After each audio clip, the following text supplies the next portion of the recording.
a lot of variation between species.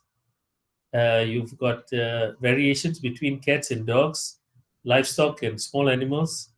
And so it's important in order to appreciate, although these slides are focused on majority dogs and cats, I have some slides on cats and on horses and other species on and off, but predominantly it's the cat, the dog is the predominant species. So you'll have to extrapolate that when you come to dealing with other species, there's variation that we should take note. So starting from the outside, we have the eyelids, followed by the layered conjunctiva on the inside. We call this the the palpebral conjunctiva or the eyelid conjunctiva, followed by the bulbar conjunctiva, which is the surface, the conjunctiva that lands just adjacent to the cornea. And then you have the third eyelid structure here, which also is associated with accessory lacrimal glands. And you've got this globe of a structure called with a choroid. Choroid is the white structure that holds the globe in place. It's an elastic part of the cornea, a non-transparent area. And then you have the uvea, which represents the iris and the ciliary body, followed by the lens in the center and the large vitreous at the back. So this vitreous provides nutrient and support for the structures of this globe, and as well as for the retina that sits right at the back. And when light transmits through this eye, information is processed through the photoreceptors, focused by the lens, and received by the optic nerve to the brain. So that's the general consensus of a basic functional eye, but we are now going into a bit of detail section by section, starting with the eyelids and moving inwards to the other structures.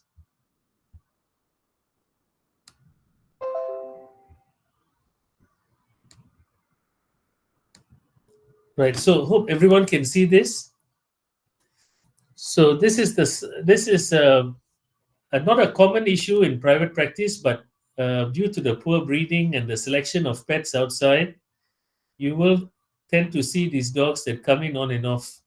And as you can see, these are all genetic flaws, of which many of them can be corrected, and some of them require repetitive corrections.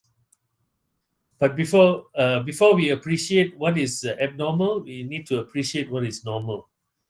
So when we look at the anatomy of the skull, here you have the structure of the, of course, with slight variation between species here. You have the orbicularis oculi, which is a sphincter muscle that allows for the closure and opening of the eyelids. Very important muscle, and is innervated by the facial nerve. Followed by, on the right side, you will see the levator palpebra superioris, this big muscle here. This is one of the functional elevators of the eyelid, cranial motor nerve 3. And then you have the mular muscles that supply, the mular muscles are here, supplying the surrounding muscle of the eyelid. They are supplied by the trigeminal nerve, cranial nerve 5. The sensory supply to the face and the eyelid is through trigeminal nerve 5. So the thing you need to note is there are 3 different nerve supplies contributing to this eyelid function: CN, cranial nerve 7, cranial nerve 3, and cranial nerve 5. And so when you have deficits in function, we need to eliminate which of the nerves are contributing to it, or is it due to other factors.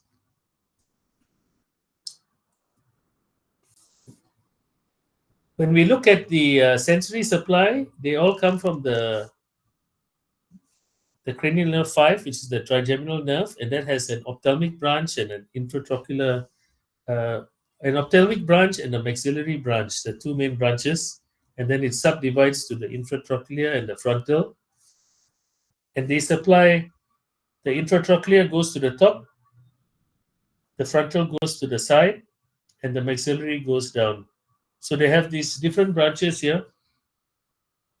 So just need to refresh on the anatomy.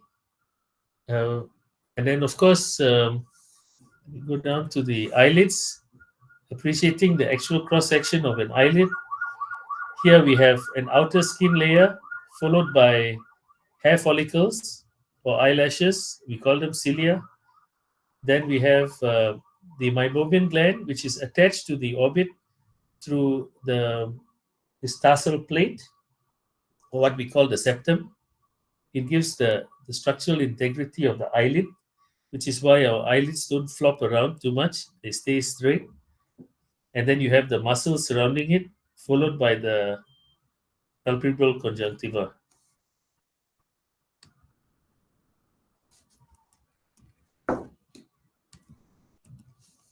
So the eyelid forms an important protective role for the eye. And as we all know, without the eyelids functioning well, the eyes will get damaged. It's just a natural symbiotic relationship. And so, in order for us to appreciate the eyelid, we also have to appreciate the byproducts of the eyelid, which is the liquid, the tear film, as well as how it moves around the surface to protect the surface as the eyelid opens and closes. So the eyelids also contribute to part of the oxygen supply of the cornea through its blinking, opening, and closing action. It also provides nutrients through the what we call the precorneal tear film. That's the PTF. That is the layer of film that sits on the cornea. That is what we call the tears. And it also protects us from excessive sunlight. Now, in some cases, anatomically, we first need to appreciate. Now that we understand a bit about what a normal eyelid is and the structures associated, now in times of birth, um, after 14 days of delivery, most puppies and kittens are supposed to have their eyelids open. But if they fail to open, sometimes it's due to an infectious cause or a genetic factor. In the case of infection, we call this ankyloblephron. That means the eyelids are seen close. And these puppies generally, or kittens, tend to have fused eyelids that are oozing with a bit of fluid due to the lack of drainage, and also possible infection that may be concurrently present. So, one of the things that we do is, without causing too much trauma, using gentle traction, we either use our fingers or blunt instruments to gently pry open the eyelids, and in some cases, we may have to surgically resect it open.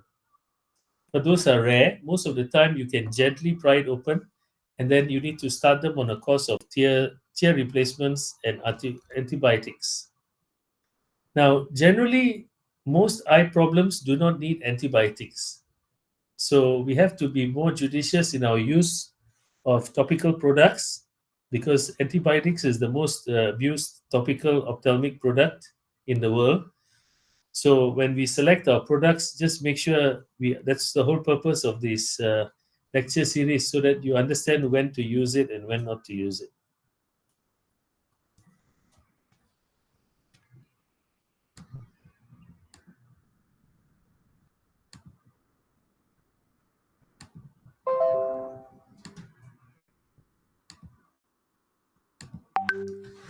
The next section here is called macroblephron. Here we have an example of a large palpable fissure. So in order to you appreciated what was normal earlier. In fact, so far most of the dogs you saw were abnormal. But unfortunately, we need to be familiar with normal before you see the abnormal. And this large palpable fissure, despite the globe being in its natural position, it's not proptosed, it's still in its orbit, is what we would term as an open eyelid or a macroblephron. And these eyelids generally cause a lot of surface drying, exposure to the environment, sometimes corneal diseases. So some of the methods that we use, this is more the shape of a normal almond-shaped eyelid. Notice how it marginates the edges of the cornea, and you don't see too much of the white of the eye. So that would be a normal shape eyelid.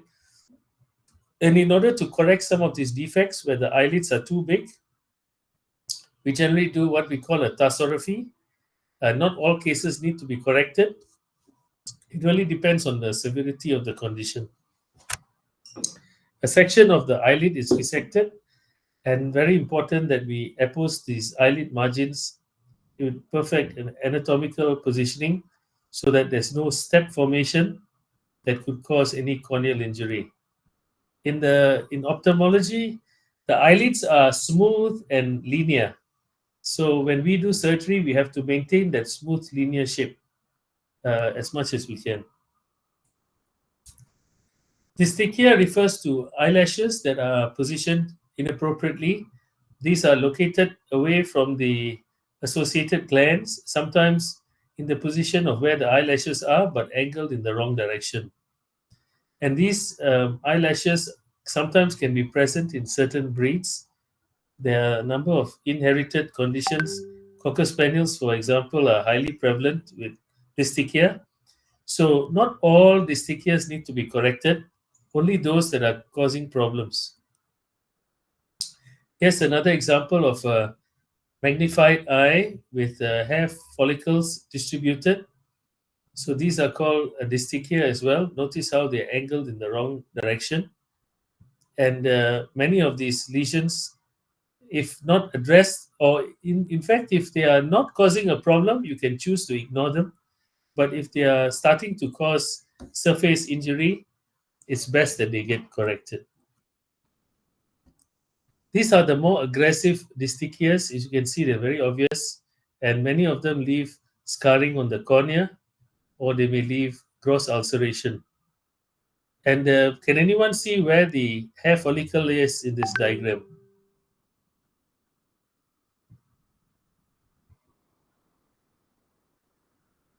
Have a good look. If you can see the hair follicle in this picture, it's right on top here at 12 o'clock. So sometimes we need good magnification and good visualization to pick up these pathologies. So the treatment for these aberrant hair follicles involves epilation. Now, epilation can mean just plucking these hair follicles out physically, but that doesn't work well because within few weeks the hair follicles grow back. So we recommend electroepilation, where we actually burn these follicles individually at the root under magnification, and this allows us to prevent any further hair growth. Another method is cryosurgery, where we use liquid nitrogen, as shown in the picture below. The problem with this method is the damage to the surrounding tissues are greater, and you tend to leave a lot more secondary tear reduction issues. The last method is where we actually resect part of the conjunctiva and as a surgical procedure under magnification. We originate these meibomian glands sometimes can have aberrant follicles that grow in the wrong direction in the wrong position, and so we call them ectopic cilia. And these follicles are difficult to find at times, but often associated with some trauma to the cornea. So here's an example of two ectopic cilia on the left and right, and both of them with very firm and clear hair follicles. Electroepilation is generally what we do to remove these hair follicles, or we consider surgical resection. Now, in cases where there's too much of skin fold, especially on the bridge of the nose or the face or around the skull, sometimes these hair follicles become foreign body, and so we call them trichiasis, and they result in many layers or different ranges of severity. Some of these trichiasis can cause persistent ulceration, so it's important that we correct these defects accordingly, or it can lead to altered coloration of the cornea, increased pigmentation. So in this picture here, you can see an ulcer, you see this blood vessel migration, you see mucus development. All that due to hair irritation. And of course, at the lower lid, some tearing. Now, not all cases with, I think for those of you who've seen some of these flat face breeds, Shih Tzus, Pekinese, they all have this. So it's unnecessary to go and correct all of them. Only those with actual injury or issues pertaining to the eye or some sort of relevant condition that would justify the need to have these tissues resected. In cases of a Sharpei, Chow Chow, sometimes they have too much skin folds that it affects their vision. So large chunks of skin, that's the face over here. These are the eyes. That's on the forehead. Large chunks of skin are removed, and sometimes we have to alter their look. The Chow Chow is now a Sharpei. So in order to, but the most important thing is your clients have to be aware that facial alteration is going to be immense in some of these cases, and they have to accept it. So it'll be wrong not to discuss these issues pre-surgery. Entropion is generally practiced. It's generally found in a number of inherited breeds, very common in dogs, and these Rottweilers are highly prevalent. But they also come in various forms. Other than the inherited issues, we have spastic entropion, or those that are result from persistent squinting or rolling in of the eyelids, as well as psychiatrical entropion. This is when they have some form of injury, could be iatrogenic from a poor surgery, or from a growth, or from some sort of self trauma, and it results in distortion of the eyelid margin. So, in the case of spastic entropion, the tarsal plate that I described earlier that holds the eyelid in place is currently altered due to the persistent squinting. While in psychiatrical entropion, the tarsal plate has been destroyed due to surgical factors or traumatic factors. The rolling of the eyelids is an important part of the signs of an entropion, and this is where these hair follicles abrade and cause a lot of surface injury. Keratitis refers to inflammation of the cornea. Blepharospasm refers to the blinking when there's excessive tearing. Epiphyra is the rolling out of tears due to excessive irritation. One of the treatments, but not a commonly used treatment, is the use of botulinum toxin to strengthen the muscles around the eyelids. These are not a first level therapy. They are often only performed by the specialist because you need to be familiar with the side effects of using these products as well as the limitations of using it. But ideally, in this case, we are using products to stimulate the muscle to improve the tone. What would be commonly done in private practice is the first level of eyelid treatment called eyelid tacking. In the event that there's an obvious entropion, one of the first steps that can be done is to apply sutures not at the eyelid margin but away from the eyelid margin through a horizontal mattress, and to revert these eyelids out of the way so that there's adequate the source of irritation is avoided. These eyelids are still able to blink, but they are held slightly apart, so you need to keep them moisturized. Entropion is the next level. If should that method not improve after 2-3 months of correction, then we consider the entropion where we remove sections of the skin and remodify it's like cosmetic surgery.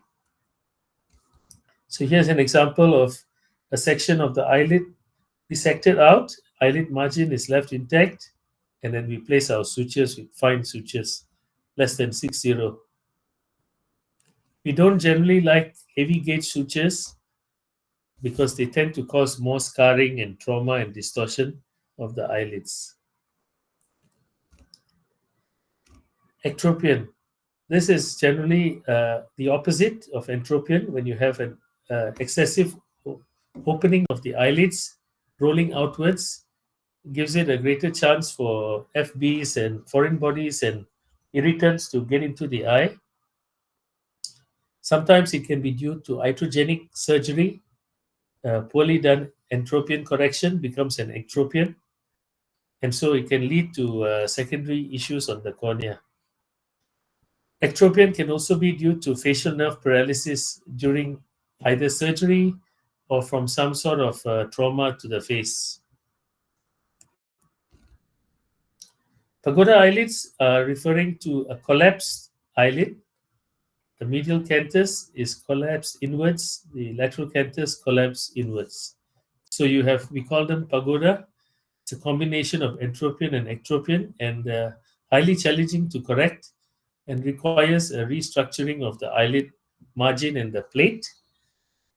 And these are generally require two to three different methods of correction in order to return the eyelids back to this natural almond shape. Blepharitis is a common issue, and we should not always look at infection or bacteria as the only cause of blepharitis.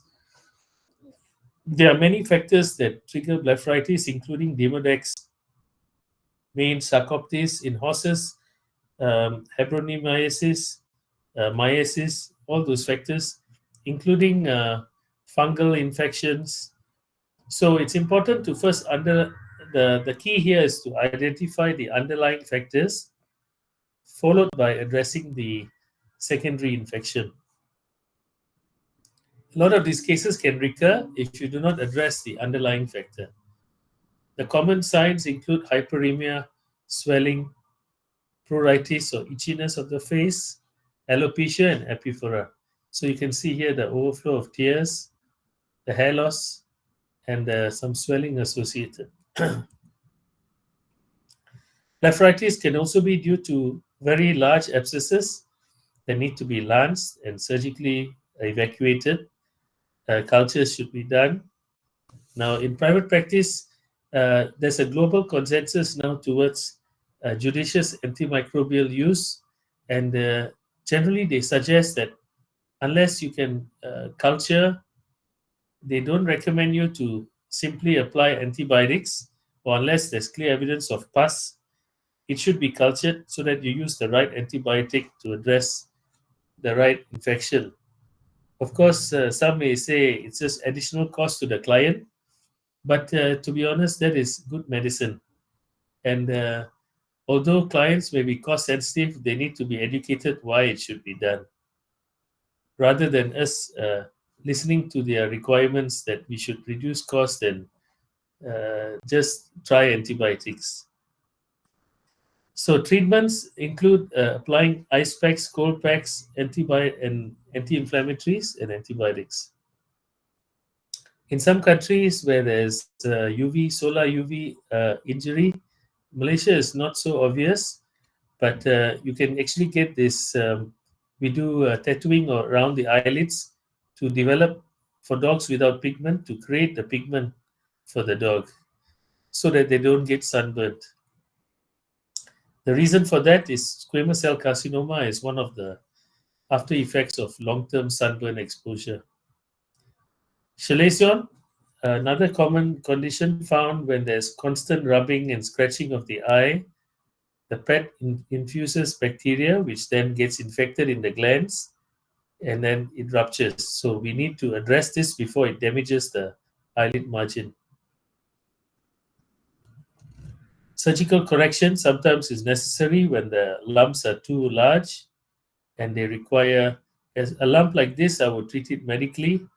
A lump like this definitely needs surgical excision. Eyelid laceration. Generally, when we correct any form of eyelid laceration, it must be done with good anatomical apposition. There shouldn't be a step between the inner side and the outer side, or a step upwards or downwards, because it creates a sharp surface for corneal injury. Although you may think it's just the eyelid, but those steps plays a big role in long-term injury to the cornea. If you imagine how many times the eyelid is blinking over the eye, I think you can appreciate the level of self-trauma that will be implicated. So we use generally very fine gauge sutures. Anything less than 6-0 would be recommended for eyelid margin. The lacrimal puncture, which sits medially, In the dog, we have one up and one down. In the cat, we have up and down. In the rabbit, we only have one down. So we have to ensure those lacrimal punctures are cannulated, protected. Here we have some different forms of growths on the eyelid. The easy ones, like are small, should be removed early, but they should removed with clear margins.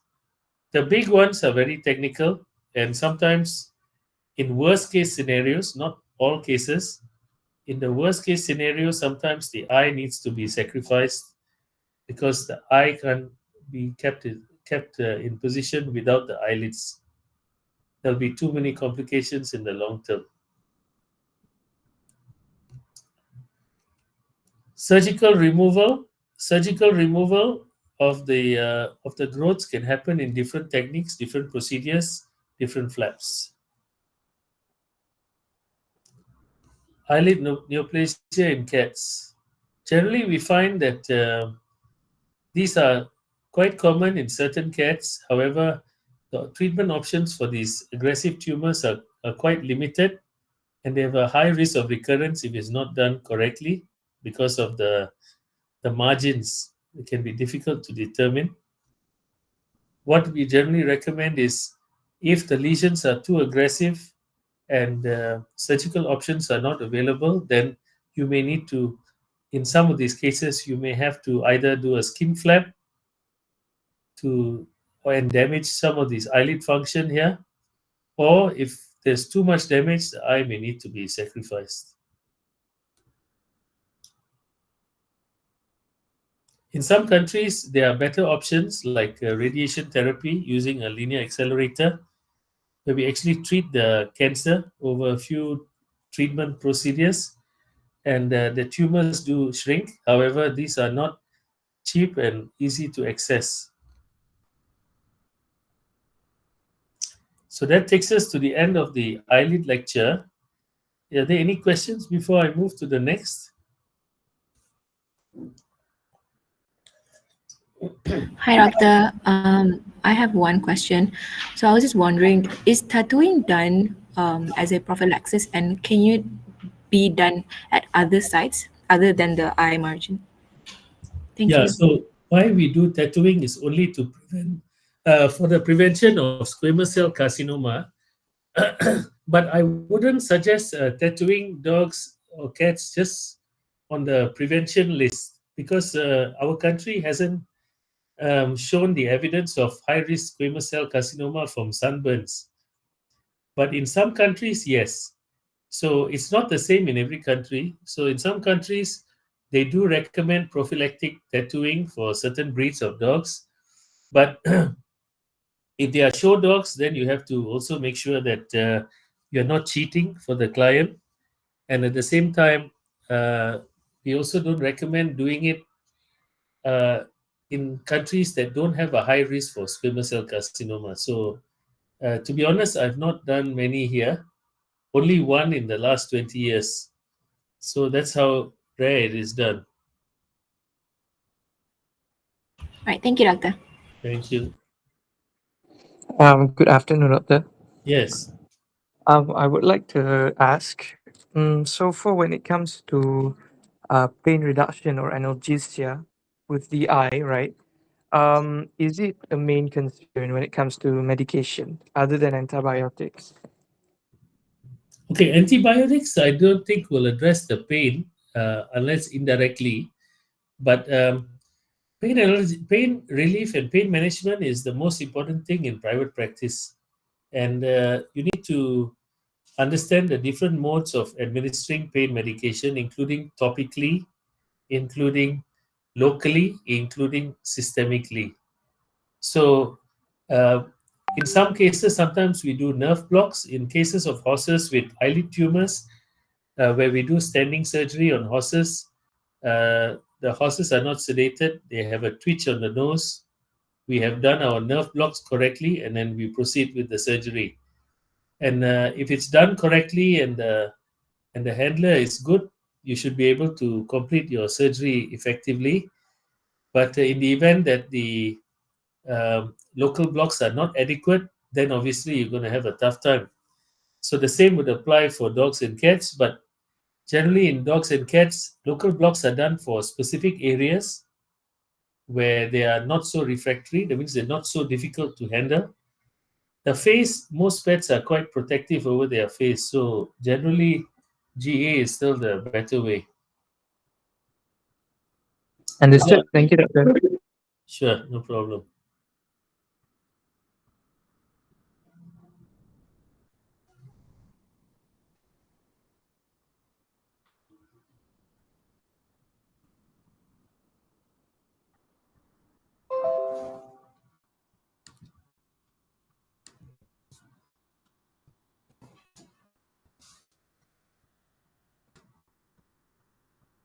Okay, if there's no questions, I'm going to go to the next topic, which is the conjunctiva.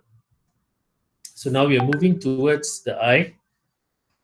So the conjunctiva is an extension of it. It's an intermediary, and it has many immunological properties. But it's also the connection between the eyelids and the eye, and it also allows for a lot of movement and flexibility in the globe. But other than its surface protective benefits, it has a lot of it produces part of the tear film. It contributes to part of the tear quality, and it also provides this immunological barrier. So conjunctiva has two types of blood vessels. We call the conjunctival blood vessels. They are the superficial vessels. They run on the surface and they are movable. While the episcleral or the deep blood vessels, they are not. They're immobile and they're very thick and big, and they provide a larger surface area. So both conjunctival and episcleral blood vessels can give you an idea of the nature of the issues. Generally, when the conjunctival blood vessels are more obvious, it's usually a surface problem. While if the episcleral blood vessels are more obvious, it becomes a more definitive globe problem because of the nature of blood flow and so forth. So we can use the nature of the way the blood flow is being illustrated as, so you have to first get used to what is normal on the conjunctiva before you can appreciate what is abnormal. So here on this picture here, you're seeing superficial blood vessels. These are superficial conjunctival vessels on this eye, and there's a lot of edema and swelling. So these are not the deep ones. And so this indicates that there's a surface problem. And also you can notice that they can come in unilateral, bilateral, they can come in mild redness or severe redness. We call this term chemosis when there's edema, and they can also have ocular discharge. So the red eye generally is a simple term for many things, but that's just a differential list. So once you see a red eye, you have to think of, is it a surface problem? Is it glaucoma? Is it uveitis? Is it an orbital disorder? Or is it a scleral problem? But out of the whole lot, the conjunctiva is generally the more common cause of the red eye. And the various factors that outline it include allergy. In each species is different. Some species, allergy is more common. In some species, infectious causes are more common. In the cats, infectious causes are more common. In the dogs, genetic and allergy and irritation factors are more common. And in the horse, allergy factors are more common. So they are all quite different in their own capacity. And generally, they can be from various factors. From KCS refers to keratoconjunctivitis sicca. It's a disease of dry eye. And as for the other infectious causes, FHV refers to feline herpes virus. So these are all common irritants of the cornea. And you notice in the dog, we get more entropion distichia cilia, although we can get it in both species. So the diagnosis for conjunctivitis is not just a visual diagnosis. We like to do cytology. because it adds a bit of diagnostic value to the findings. We also like to do conjunctival biopsy, and we will do a Schirmer tear test. Just to outline, because I just had a lecture with the 300 students. Basically, the Schirmer tear test is like part of your minimum database.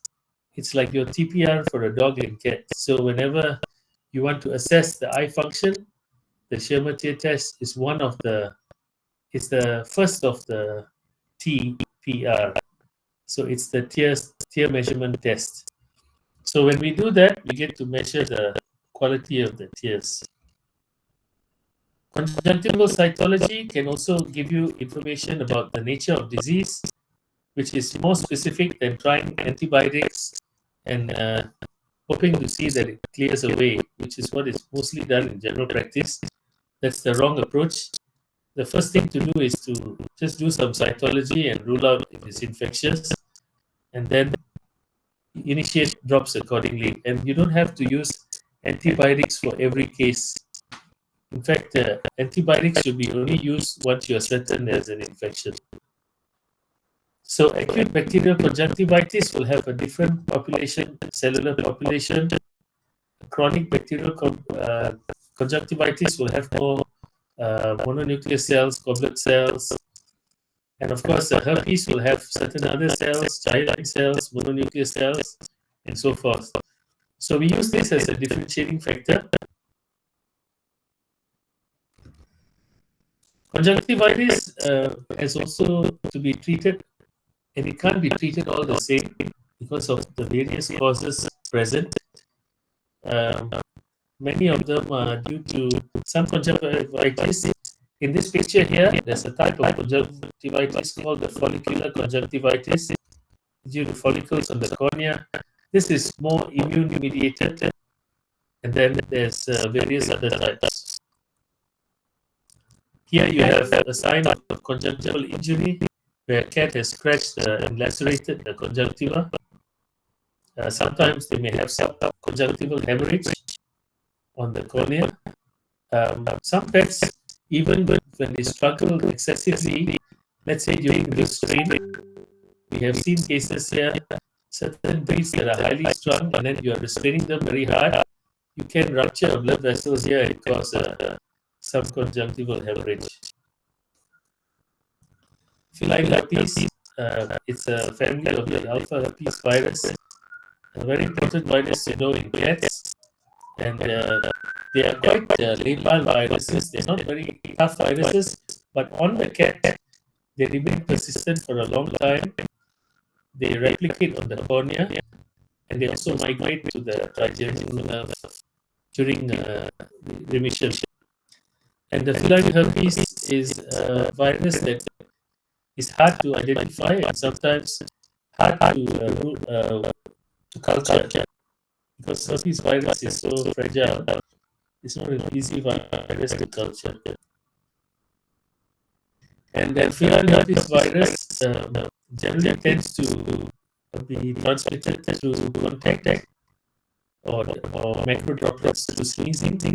So it's important when cats are sneezing to be separated from the general cat population. Vaccination covers some level of feline herpes, but not much.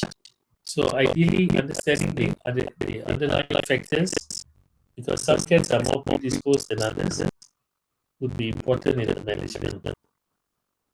So the exposure rate, many cats are exposed to feline herpes, but not all cats are clinical carriers. Some are asymptomatic, and about 30 to 40% are actually more clinical.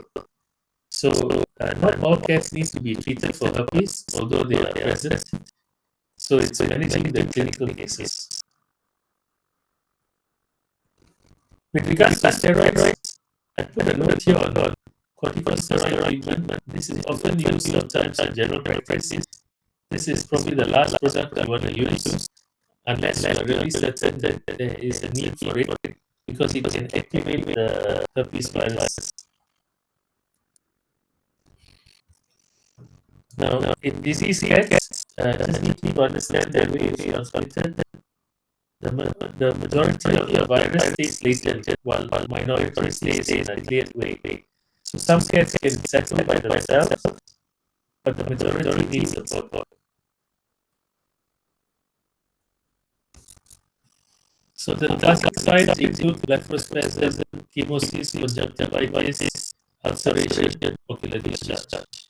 So these are two different. They are both feline herpes, but notice how different the pathology is. That's because this was referred earlier and this was referred later. So you've got different levels of severity here. Other than having ulcers and lesions on the cornea, herpes also causes what we call a sequestrum. This is a sort of abnormal protein deposits in the cornea that can develop into ulcers, and we can also develop eosinophilic changes on the cornea. We call them stromal keratitis. Cat herpes also include dry eye, and some of these cases can have inflammation in the eye. With this kind of gross lesions, sometimes the issue is not limited to the surface. So when we do the practical training with you at your facility, we'll be doing some of this testing, because I think most of our patients are cats. You might actually see some of these lesions they are present. These are the allergic lesions of feline herpes. And the feline herpes, we have to know that it's not an easy virus to isolate. And so it's best to treat feline herpes when we are strongly suspecting it. Treatments include the use of antibiotics only if there's ulcers, not just for general use. Topical antibiotics only if there's ulcers on the cornea. Antivirals will be used as necessary. Some of these drugs are not easily accessible because they need a specialized licensing. But these drugs are available for treatment of feline disease. Licensing is important. As stated, is commonly found in shops. We use them as a competitive antagonist of flagyellin, which is one of the virus like. So by giving them lysine, you are slowing down the activation of herpes. So we generally recommend this as a can use this as a prophylactic or therapeutic at the standard dose.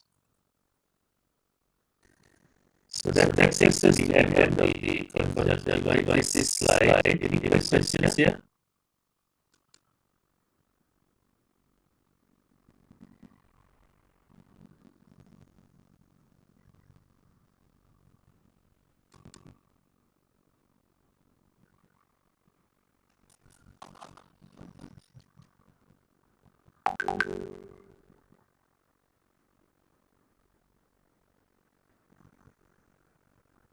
Any questions, students?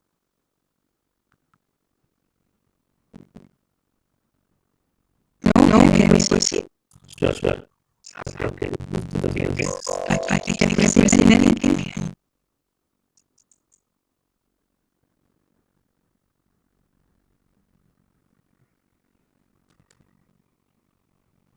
The third eyelid, we consider this structure as part of the conjunctiva, although it has its own operative function. It is supplied by its own nerve. I'm sure some of you have heard of Horner syndrome. Horner syndrome, Cascade-Villania Horner syndrome. So there's a facial deficit, as well as eyelid deficit, as well as a protruded eyelid. And it can be controlled by neurological issues as well. So the third eyelid is composed due to the loss of sympathetic functions, sympathetic tone. So the anatomy of the third eyelid, it's essentially the base of the eyelid, and it has it's connected with a tarsal plate, a T-shaped third eyelid plate, cartilaginous plate, followed by a nictitating gland that is supposedly attached to this plate. In some patients, this connection is not well formed and it develops into a loose ligament, loose gland. But this is the next shield. So you've got the first level of protection, which is the eyelid. The second level of protection, which is the third eyelid. And of course, the tear film, that's the third level of protection for the eye. So because they can't rub themselves, the third eyelid is an essential part of this mechanism. So it functions like a wiper shield. It distributes the cornea tear film, corneal tear film. It also provides mechanical cleansing of the cornea. In some cases, it provides a protective movement when the globe moves inwards, it reflects outwards. And in some breeds, like birds, their muscles of the third eyelid are voluntarily controlled, so they can, just like owls, they can close it when they want to, and they can. The eyes are open, but the third eyelids are up. So some variation, but in dogs and cats, they are smooth muscle. So in birds, it is striated muscle. So 50% of the tear gland comes from these nictitating glands, and in the event that the gland comes loose from its attachment, you get a cherry eye. So this is a condition that can happen due to hereditary factors or post-traumatic issues, even from chronic irritation. So chronic irritation would mean an unresolved irritation. The pet is constantly rubbing it, and then it damages the ligament attaching the gland to the third eyelid. Prolapse gland of the third eyelid comes in different forms. Some of them can be mild as just the gland itself. Some of them can be linked with associated tumors. So it's important when we see these growths to first quantify and analyze. So cytology again, very important in diagnosing the nature of these lesions. The general techniques used for third eyelid gland protrusion is, we call it the conjunctival pocket technique. There are many techniques. I think there's about 12 techniques for correcting a cherry eye. But whichever technique you use, it's about atraumatic tissue handling. You don't want to use heavy gauge sutures. It's going to break the cornea. And you want to ensure that the gland is anchored appropriately so it doesn't recur. So irrespective of the technique you use, the purpose, the final and main objective of this third eyelid gland management is that we preserve the gland. Under no circumstance should we remove the gland. We have cases here that have gone into legal challenges with vets because the vet has removed the gland and the pet is suffering from lifetime of dryness. And so it is very important that we don't tamper with this gland unless it's really necessary, like a tumor, and then it's resected. So these are some of the procedures done in general practice where they use very heavy gauge sutures. Can you see they're not dissolved? They're causing abrasive ulcerations, and these things need to be removed. Aversion of the third eyelid is one of the conditions. One of the conditions that can happen in large breed dogs because of the weakened cartilage. They have a cartilage that's meant to be flat, here it's folded over. So certain breeds are predisposed. And then generally, for these kind of third eyelid cartilages, they need to be surgically corrected because and preserved because it is a form of foreign body abrasion. And although the pet may be used to it, it's going to constantly create a conjunctivitis and inflammation. Anophthalmos. Anophthalmos refers to ocular pain where the globe is retracted and the third eyelid is everted. And the loss of orbital mass is when the orbit loses the periorbital fat and content. And so the globe retracts inwards and it gives this third eyelid space for the third eyelid to retract out. So a lot of the time when you see a third eyelid exposed, there are many differential lists you have to rule out, including neurological disorders, systemic disorders, orbital issues, hair and eyelid problems. So there are many reasons why the third eyelid will produce, including a condition called Haws in cats, HAWS, which sometimes is associated with worm infestation. So sometimes when you see cats that are under condition, not dewormed, they will have this third. You'll see it sometimes in these rescue cats that come in. They always come in with a protrused third eyelid. Is because of the poor condition. Protrusion of the third eyelid can be a factor of exophthalmos. So, in other words, because the eyelids are sagging downwards, the third eyelid looks like it's exposed when in fact it's in the right place. Decreased ocular size due to the shape and the space availability for the third eyelid, and deformity of the orbit. Follicular conjunctivitis, as I described earlier, is best confirmed by cytology and the nature of it so that the treatment can be appropriated accordingly. The plasmoma is a form of a very aggressive inflammatory disorder that can sometimes look cancerous. It's a form of chronic inflammation and it tends to be found in certain breeds of dogs in certain environments. So it's confirmed through cytology and generally immune modulating drugs are applied. Neoplasms such as an adenocarcinoma and hemangiocarcinomas best removed early, and if the margins are adequate, we can preserve the third eyelid. If not, sometimes the third eyelid needs to be sacrificed. Otherwise, you will get recurrence and regrowth and spreading. Okay, so that takes us to the end of the eyelid lecture. Any questions there? Third eyelid. Hi, doctor. Yes. I have just one question. If we were desperate enough to remove the third eyelid, what would be the worst consequence from this? No, firstly, removing the third eyelid will always have consequences, and that will be dry eye, and there will be irritation because you are removing a protective barrier. So the consequences are guaranteed. The question now is, does the owner understand and appreciate the reason for removing the gland? Does it make sense? Yes. So, like, if it's removed, then um, would we would have to prescribe like eye ointments Yes, like that, and would it be correct, prolonged correct. use? All right. Yeah. Sorry, your question is what type of drops is it? What type of drops, and would it be used in prolonged? Oh, definitely. So once you remove a protective barrier of the eye, it's lifetime management with drops. This is why some owners get frustrated with it. That is why sometimes cherry eye gland removals become legal. Uh, Clients get upset with the long-term damage to the gland or loss of the gland.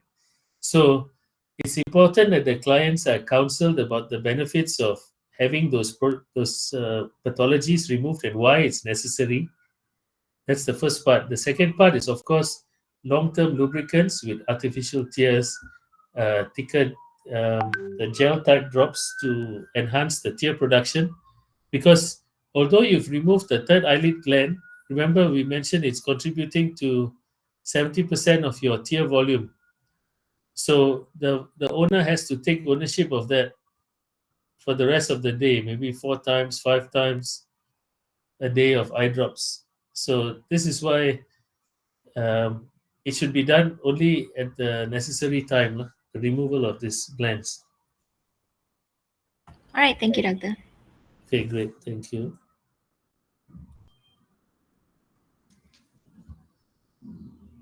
Okay, we'll move to the next slide.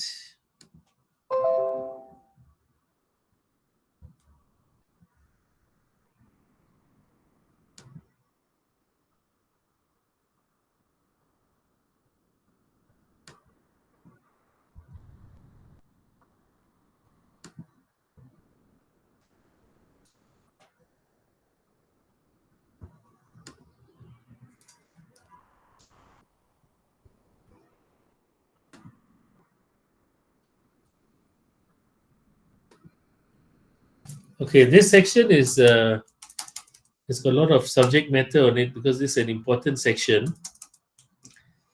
So, as you know, the cornea in different species come in various shapes and sizes, and so we treat them roughly the same way, irrespective of the size and shape. However, there are some breed differences that requires us to take note of different styles of management. And generally, in all cases of ulcerations, it's important that the causative factors are identified.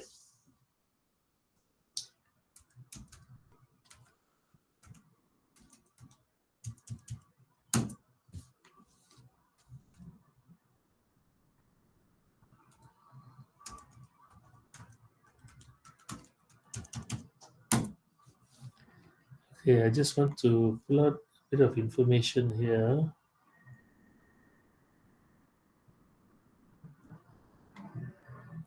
So, as a start, you can see the from this picture that the cornea is not very thick. So it's only like half a millimeter thick in the dog. It's 0.7 millimeter thick in a horse, and it's about 0.65 millimeters thick in a rabbit. So you have very little to work on. However, in this picture below, you're seeing a more superficial lesion, followed by a deeper lesion here as we go counterclockwise, followed by a much deeper lesion above. Notice the color is changing, followed by a perforation on top. So the scale of the lesion and the appearance of it can also indicate the severity. So before we go into the details of pathology, we first understand this anatomy of this half a millimeter thick structure. So this structure is made up of stratified squamous epithelium and has a epithelial basement membrane, which is very important for the replenishment of new cells. It has a stroma. This is the main stroma of the cornea. It contributes to 60 to 80% of the corneal medium body, followed by a Descemet's membrane, which sits, that's the line you see there, Descemet's membrane, followed by the endothelial cells, which sits right at the bottom. So, out of all these structures, only the Descemet's membrane is elastic, everything else is inelastic. And the cell replication rate is exceptionally high. They replicate at least about every 2 to 3 hours, they are replicating cells, but in order for an ulcer to close up, it's 1 millimeter of closure every day. So it can close up a 1 millimeter defect in one day, right? So it's a very actively dividing cell. And the anterior epithelium is about 8 to 10 cell layers thick. This stratified squamous epithelium is only 10 cell layers thick. The basal membrane is a single layer, and the Descemet's membrane is a single layer. So you can imagine the reasons why things move quite quickly. In terms of nerve supply, the cornea is supplied in a helical structure from the periphery to the center through ciliary nerves branching through the choroid and through the ciliary body. And they provide superficial and deep fibers, which is why when there's an ulcer, there's a lot of pain. And sometimes when there's no pain, you have to be equally concerned because there's obviously some reason why it's not in pain. So these are valid reasons to investigate. And this endothelial layer that forms the innermost layer, they in fact provide this protective, this is what keeps the cornea transparent. This layer is a very important layer as a barrier inwards as it is outwards. So the transparency of this cornea is maintained with all these structures working concurrently. From the outer layer, preventing any invasion or trauma or a breakage of the fluid surface, and on the innermost layer, the endothelial surface, preventing fluid from entering the cornea. So just imagine the cornea is maintained in a state of dehydration. There's no fluid in it except collagen and protein. And that's why it remains transparent and crystal clear. And then the moment fluid goes in, it starts losing its transparency. So, in the case of an epithelial injury, as I mentioned earlier, once the epithelium is broken, it takes is 1 or 2 days for it to close over. And sometimes, with the right environment and some antibiotics, it should clear up appropriately. Sometimes, even without antibiotics, it can heal by itself. That is only relevant to epithelial injuries. But in the event that the ulcer goes beyond the epithelial line, then you might need to start intervening with supportive therapy because the protective barrier has now lost its integrity, risk of barrier entry of contaminants, and there's also a good chance that the cornea will lose its transparency. So we have generally, in the case of epithelial, the moment um, the epithelial barrier is broken, within 48 hours, leukocytes migrate from the surrounding conjunctiva tissue, then fibrocytes invade, and then they start placing their basic collagen and the tissue activating factors and so forth. So all your cytokines and all that you learned from your cyclooxygenase pathway, all those pathways that you have learned regarding the inflammatory cascade, that becomes an active process in the eye, and then it develops into an infection when it starts blocking off the blood supply. So infection only develops when the fibroblasts and the collagen and those kind of protective cytokines fail to work. In a deep stromal injury, here things will escalate very quickly because you've got a deep set lesion. And although if there's adequate time for blood vessels to migrate, it has a chance for healing. But this will take about 3 to 6 days.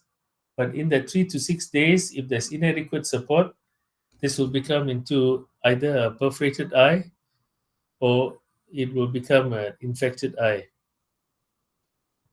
So it's important that we first classify the ulcer based on the superficial, medium, and deep nature, and then we initiate treatment accordingly. In this case, the cornea will need a lot of epithelial growth factors and TGF and EGF and all these cytokines. So these are all very important in the healing. And so when we look at the healing process of the cornea, you can appreciate that it's very complex, but some of it being manufactured by its own cells and some coming from external sources. And so when these factors are in deficiency, that's when we need to intervene with supportive therapy. So we call these degenerative processes proteases because all these traumatic events activate cell destruction that releases these proteases, and they are proteolytic enzymes like matrix that causes further destruction of cells in the surrounding structure. So you can consider it like a cascade of inflammation. It moves from one cell to the next, and if you do not halt it fast enough, it becomes a breeding ground for basic infection followed by pseudomonas and so forth. So these important cells, the epithelial cell, the fibroblasts, and inflammatory cells are important, which is why we don't want to use antibiotics with steroids included. You will see in private practice, many clinics they like to use a two-in-one antibiotic with a steroid, and that to me is a disaster in the making because not only are you trying to fight the infection, but you're also promoting the destruction. So chronic superficial keratitis, PENIS, is another condition that needs to be understood. This is found in certain large breed dogs. There's an immune-mediated component to this. Most of the time, triggered by inflammatory or systemic factors, sometimes by ultraviolet light, sometimes by allergens, dust. And of course, altitude tends to worsen the condition. So chronic superficial keratitis is not the same as this lesions that we described earlier, uh, KCS, right? So this is CSK, while what we spoke about just now for dry eye is KCS. Pannus is a condition that causes neovascular infiltration in the cornea, and it causes sometimes deposits, and in many cases, destruction of the loss of transparency of the cornea. So we need to address this using supportive immune modulatory therapy. In these cases, they don't have an ulcer, so this should only be used when there's no ulcers present.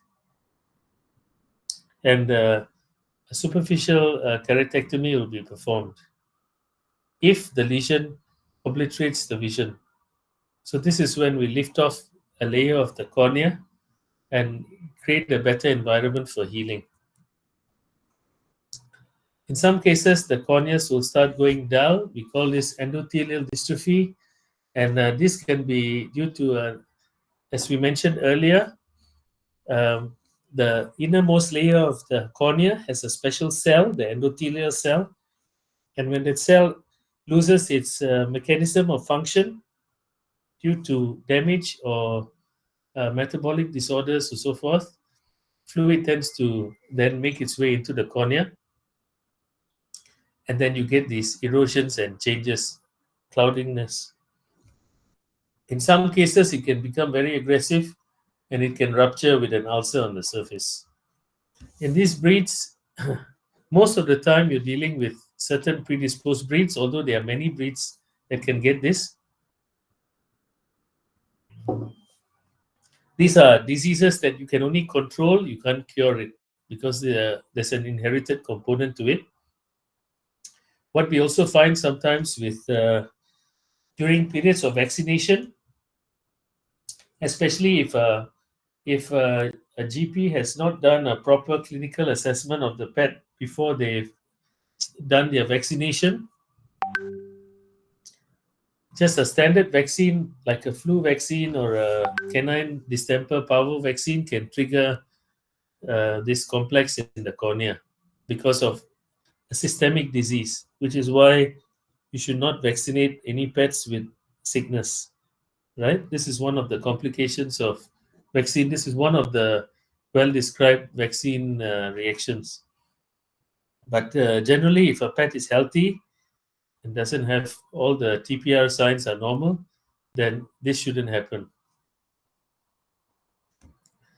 Endothelial dystrophy, degeneration.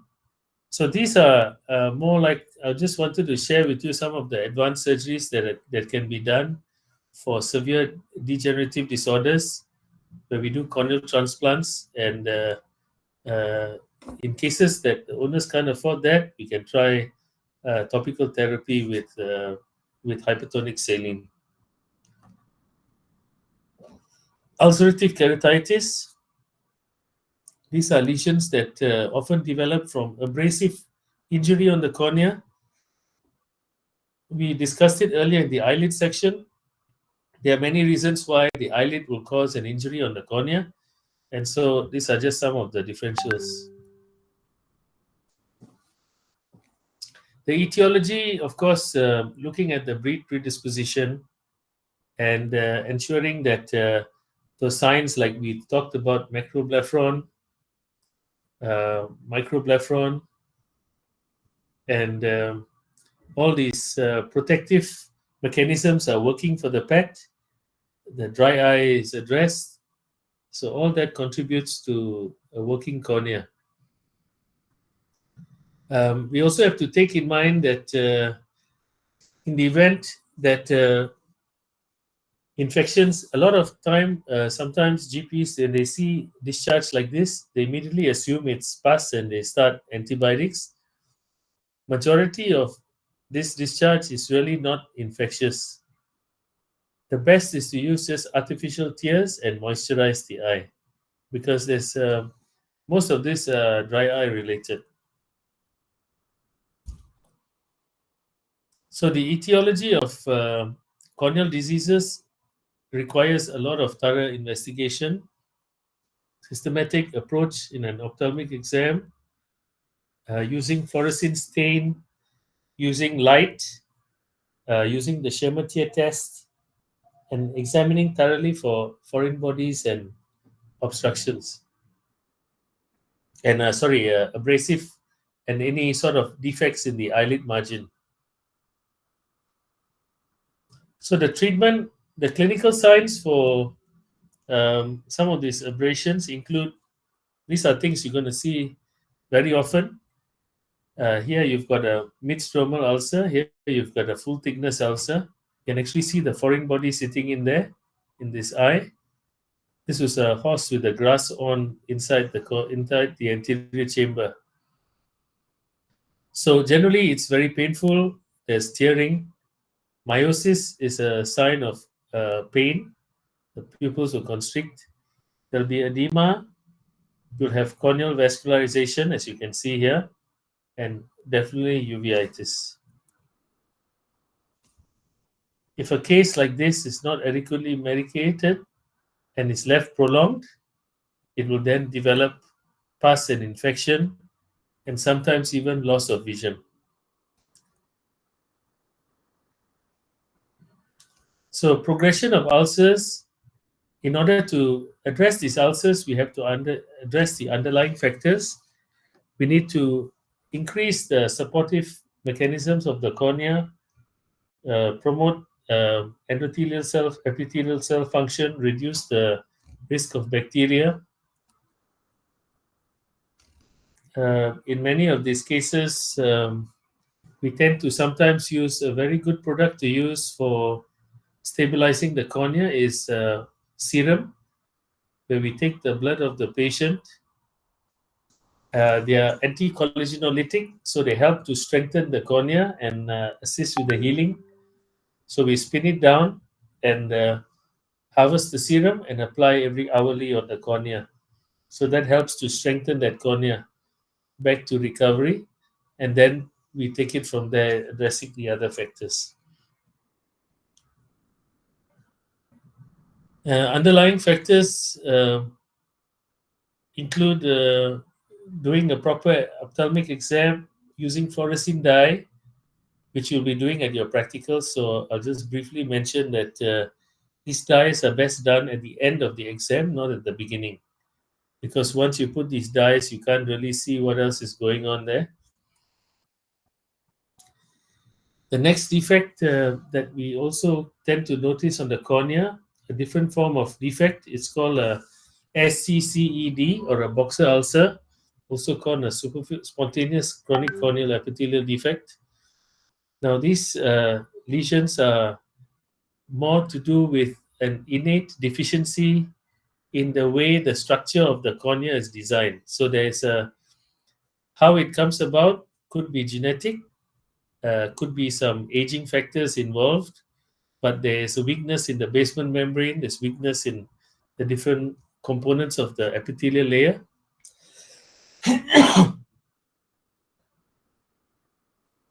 So basically, instead of the cornea trying to heal, what happens is the layers keep falling over without attaching. So it forms like a false, it's trying to bridge over the defect, but unable to bridge over. So they've identified that there's a particular cell called the hemidesmosomes in the corneal epithelium that play this important role, and when they become decreased in density due to various factors, could be from a chronic unresolved surface irritation, it results in this poor healing mechanism. Now, these cases cannot heal by conservative methods.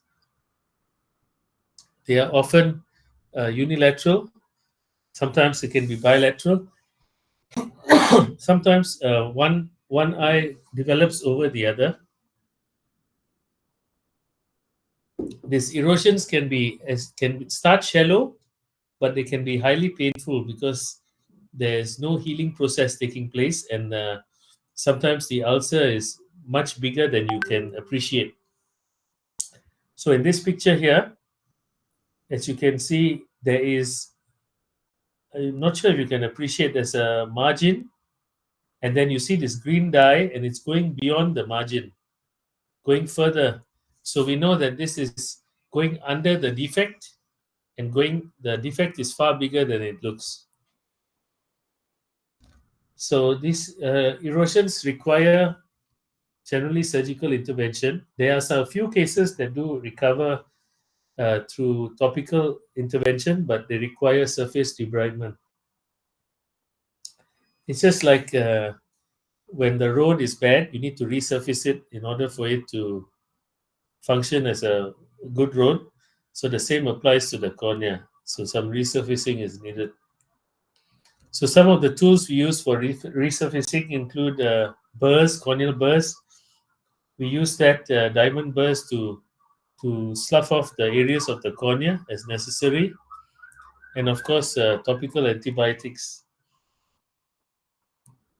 We also use conjunctival contact lens bandages to support and protect the cornea. Generally, this debridement being done under GA requires consent from the owner. At the same time, it requires some careful understanding. And these defects can be even removed on the surface. If you don't have access to the burr, you can use a 15 scalpel blade, and suggest you do it carefully with careful handling of the corneal surface. In some cases, we actually perform what we call a stride keratotomy, where we scar and um, perform these abrasions on the cornea to create a new surface for healing. Now, these are very positive. The healing process is very good, and it allows for the new collagen to rebuild and reform. Feline herpes. Feline herpes keratitis is another virus that is commonly implicated in feline ulcers. During the practical, we'll check the cats at the workshop, but unilaterally, they often stain. They can happen unilaterally or bilaterally, and one of the signs include they don't look as painful as dogs. However, it's important that they are assessed through fluorescein staining, and we look out for these wormiform-like dendritic lesions on the cornea that sometimes are quite obvious. And so antivirals products are used to treat these conditions, including lysine paste. And in cats, especially, we don't recommend any scraping of the cornea because they tend to go into sequestrum. It's a very aggressive lesion. So only in dogs we perform this. We don't do this in cats. So generally, the treatment for corneal ulcers includes pain control. I think one of your colleagues asked earlier. So analgesia is important. Providing antimicrobial support, protection of the cornea, as well as anti-collagenase products like serum and plasma products. There's some unique plasma products that can assist. Another thing that you might come across in general practice is this concept of stem cell. There's a lot of talk about vets using stem cell in practice. Most of the time, these products are not really stem cell because stem cell is a loose term that is commonly used to market a product. And not every stem cell is the same. Some are more like byproducts of a stem cell, the enzyme. Some are actual cells itself. That's a true stem cell. And some are inactive stem cells. So you have to always read up and understand what you're using. So don't be too blatant to accept stem cells. Not all stem cells are the same. For pain relief, we have parasympatholytic drugs like atropine. This is a very good pain relief. However, we also suggest topical morphine if you have it available. It's very effective. One of the side effects for all these drugs have side effects. Atropine, we don't recommend to use it when there's glaucoma, and morphine can cause vomiting, so you have to be careful on the dosage. And we also recommend not to use topical anesthetics because during the practical we'll be using some topical anesthetics, but that's not for daily use because it desensitizes the cornea and it predisposes to ulceration. So for these cats that we are testing, we will have to use them wisely and not excessively. For antimicrobial options, we also recommend that you start from the low end and work your way up. The antibiotics that should be avoided at the beginning will be the quinolone families. All the quinolones should be avoided until necessary. Rather start off with the basic chloramphenicol, neomycin, polymyxin, bacitracin, and then work your way up to gentamicin if necessary, and then uh, quinolones because resistance is building. And so it'll come to a point where you may not have much options for treatment. Conjunctival flap is the general treatment of choice for ulceration when it's getting out of control. Most ulcers can be treated, as I told you, by topical methods, but when it fails to respond, then surgical methods come about. The conjunctival flap, as a supportive graft, the conjunctival flap provides the support structure, so it prevents any rupture. It also provides nutrients and it's provide the immune system. Amnion, we also use amniotic membranes for surgical correction. These are not harvested from pets. These are manufactured by companies and sold for the purpose of surgery. So they are sterile and they are effective in the treatment to minimize scarring. And of course, sometimes we have to use a third eyelid flap, but third eyelid flaps are also considered overly used. Not all ulcers need a third eyelid flap, and there are some disadvantages of it. Let me see if we talk now. I think I should talk a bit about third eyelid flap since it was raised at the last group. So third eyelid flaps are an easy way of treating an ulcer by closing the defect, but the problem you have is you are actually hiding the defect behind the third eyelid, so you can't really evaluate the progress of it. Secondly, third eyelid flaps don't provide healing properties to the cornea, as some people may think. It's just closing up the eye. And thirdly, the third eyelid flap can sometimes result in foreign body abrasion, where the large sutures are being used and they're left behind and then they're abrading the cornea. So you might be advancing an ulcer if poorly done. So third eyelid flap should only be used when all other resources are not available, and that's the only practical thing to do. But also, owners have to be informed that there are risks to these procedures. So some of the common anti-collagenase products include EDTA eye drops, serum plasma, doxycycline at 10 mg per kg, and a conjunctival flap. In terms of corneal cross-linking, this we do it for very specific endothelial defects, where we use very specific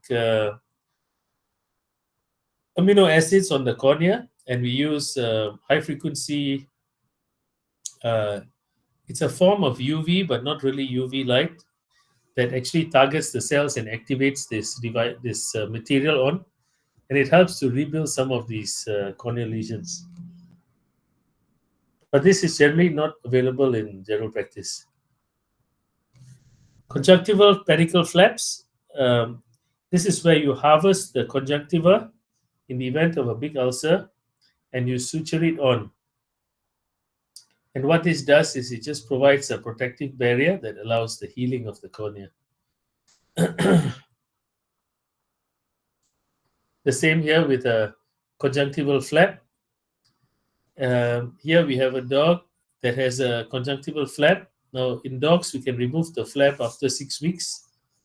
In cats, we generally tend not to remove the flap. We keep them on because it's a protective mechanism against recurrent herpes virus.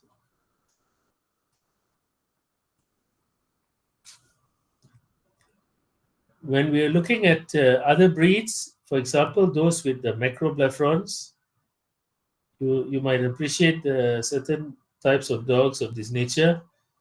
There's a condition called pigmentary keratitis.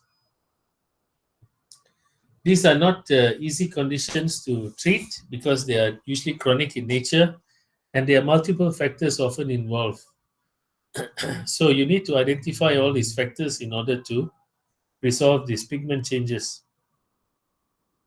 They result in loss of vision and they can sometimes cause trauma and ulcerations.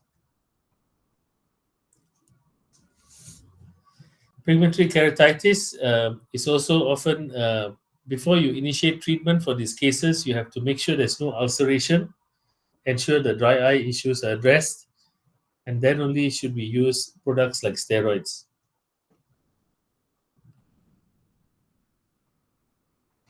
In the case of a cat, when we treat herpes or the sequestrums, generally we want to ensure that there's adequate moisture, there's the right antiviral products present, you are addressing the tear film deficits, and you're also addressing the local factors that are driving this disease. Sometimes stress in cats can cause herpes, and so you need to work on all those ancillary factors.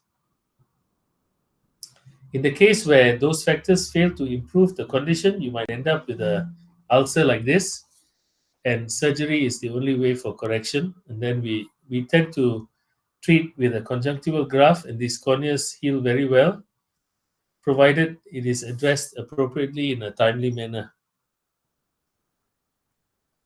So you can appreciate there's a corneal sequestrum with a deep ulcer and a lot of vascular changes here.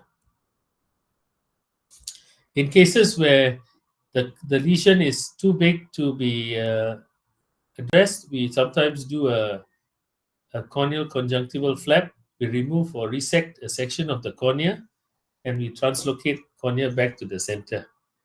So that could be an effective way of treating some of these defects.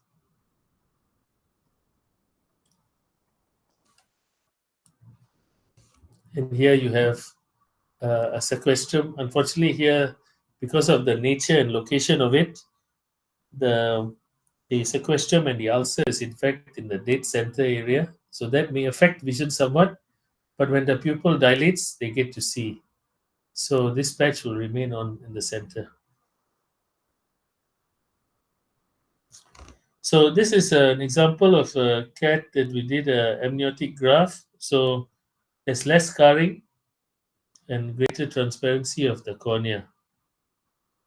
But like every procedure, there are pros and cons. In this case, the cat developed a small sequestrum next to the graft. So we ended up having to do a proper conjunctival graft in the end because not all cases follow Murphy's Law. And you always have to be prepared for complications in some of these challenging cases. Right, so that takes us to the end of the cornea section. Any questions here?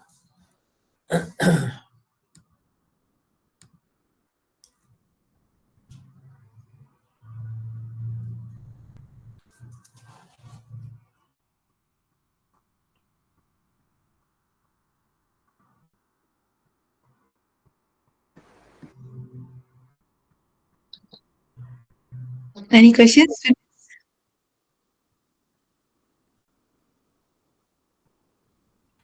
can ask in the chat box. You can just ask using microphone.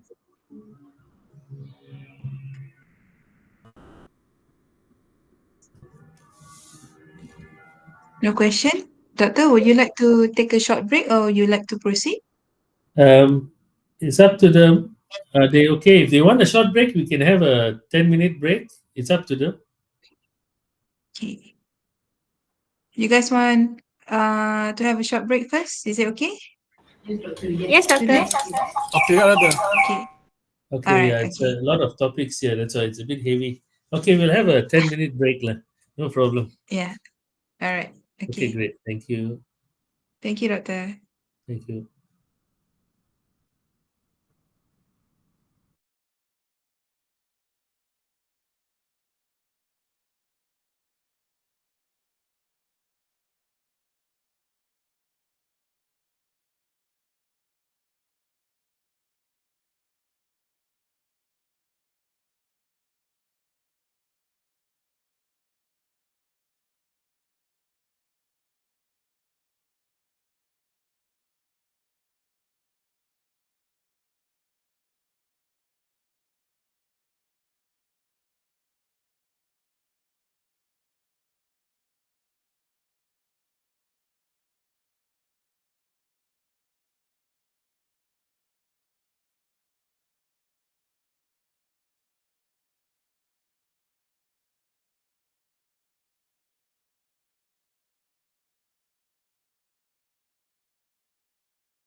Okay, students, is everyone back?